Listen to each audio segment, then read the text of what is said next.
My name is Joseph Openda. I'm the chairperson of the Nakuru Journalists Association.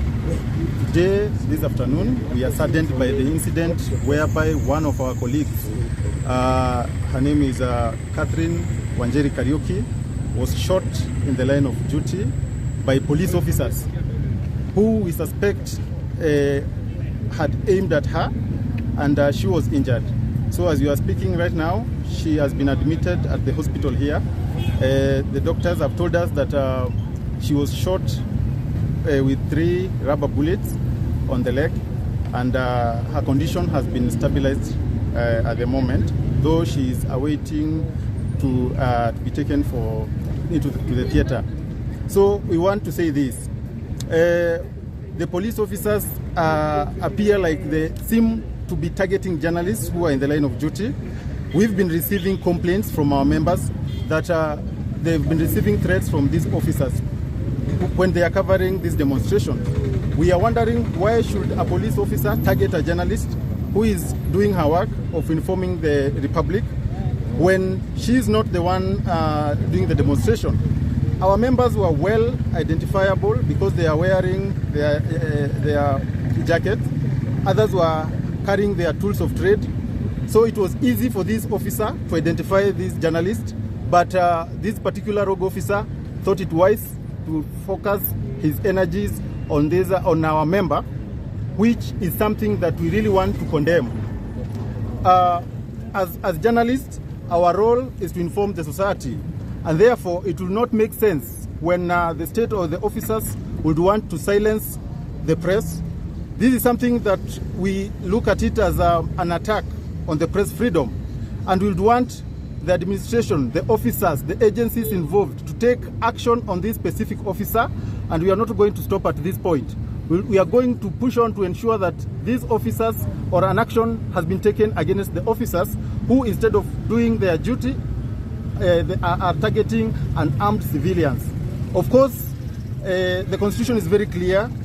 These people are not supposed to use excessive force on the protesters, but as it appears, it's like the officers, for as much as we just had a handful of protesters in the streets, these officers decided to use the excessive force. We want to reiterate that as Nakuru Journalists Fraternity, we are not going to be cowed by these incidences of cowardice from the officers, and we are going to follow up with the county police commander to ensure that our colleague gets justice. Otherwise, we will continue doing our work, and we do not want to be threatened or intimidated by anyone. And we would want this to get to the highest authority, that journalists in Nakuru feel threatened. We feel intimidated since these protests began. We've had officers that are even intimidating our members, telling them straight to their face that today you are the people we want to target. In fact, we've been told that we had officers today who are pushing away journalists when they were trying to take cover, maybe to cover to get their photos or videos from a safety point. The officers were trying to flush them out.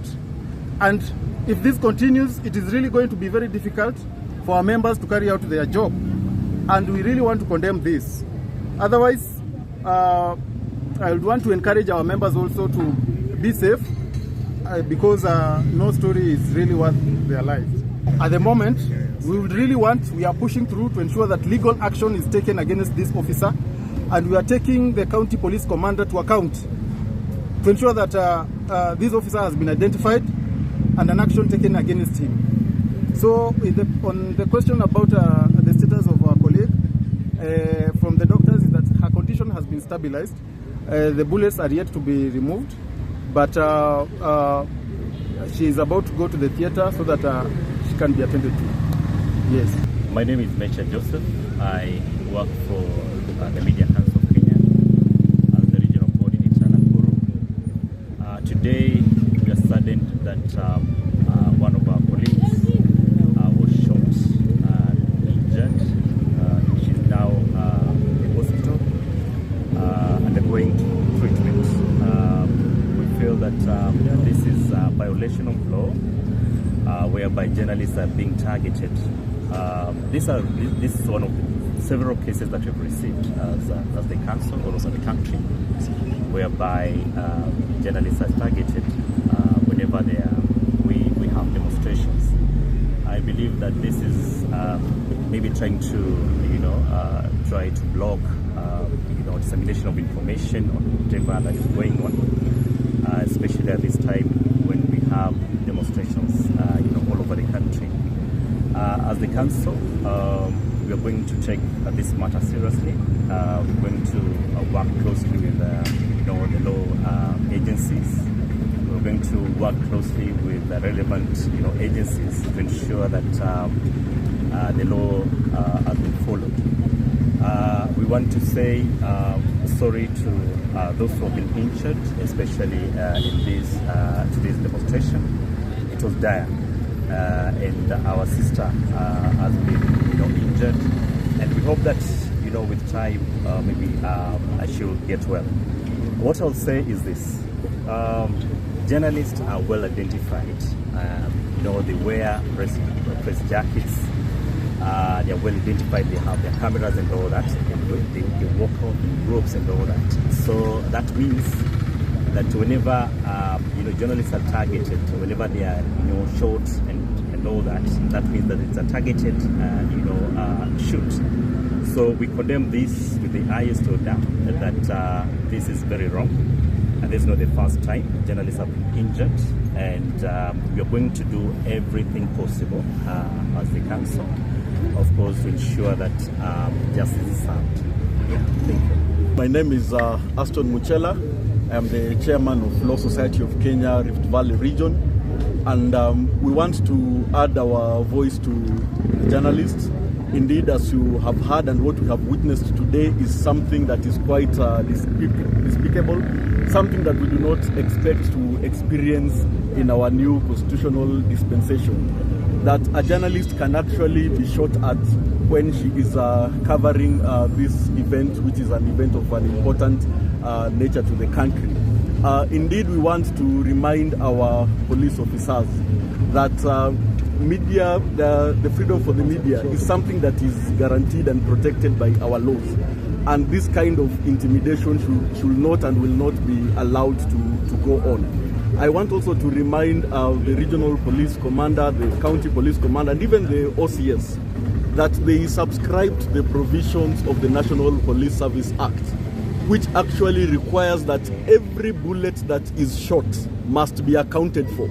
We will want a report to know that why was this journalist fired at? Someone who is covering the demonstration, someone who can be identified, someone who is carrying her tools of trade. We want to know, was she a goon? Was she breaking into any building? If she was, let that building be identified. Was she attacking any other peaceful Kenyan? If she was, let that person be identified. Because when you are doing your peacekeeping activities as a police service, your duty is not just to fire bullets, whether they are rubber bullets or live bullets. You don't fire them at people.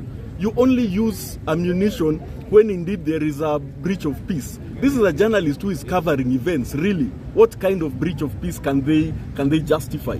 We find this is something that we will not just countenance. We will not allow it to go untamed. We will work with the Media Council to ensure that indeed there will be justice for Catherine. Because if that is not done, then this will become cancerous and our police will start meeting untold violence to our people. This is something we will not accept. We want even the IPOA to ensure that they get that report from the OCS, because he's the one who is in charge of that operation. We want a report to know who actually fired that bullet and why. Why was it aimed at a journalist? If there indeed was a breach of peace, they will need to explain, is there any building that was being broken into? Is there any violence that was being experienced where that journalist was? We will not countenance this. As LSK, we want to condemn that act with the highest voice that we can use, and indeed we will use all the tools that are within our disposition to ensure that there is justice. That is not something that we want just to let not uncondemned. And we also want to tell our police that the protests that are happening in the country, these are lawful protests. Notices have been given to them. They are aware of them. why can't they just come and do their work? Do they need to fire guns and lobby tear gas at people who are peacefully protesting? Surely, that we have seen someone who was shot at the head.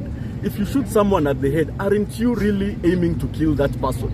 Even if you really wanted just to stop someone who is engaging in an unlawful activity, why aim at the head?